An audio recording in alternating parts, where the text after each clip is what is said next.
السلام علیکم دوستو، العباس ٹی وی میں خوش آمدید۔ دوستو آج ہم تلاوت کریں گے سورہ الکوثر کا اردو ترجمہ۔ شروع اللہ کا نام لے کر جو بڑا مہربان نہایت رحم والا ہے۔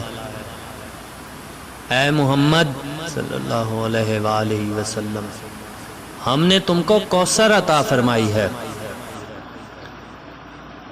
تو اپنے پروردگار کے لیے نماز پڑھا کرو اور قربانی دیا کرو۔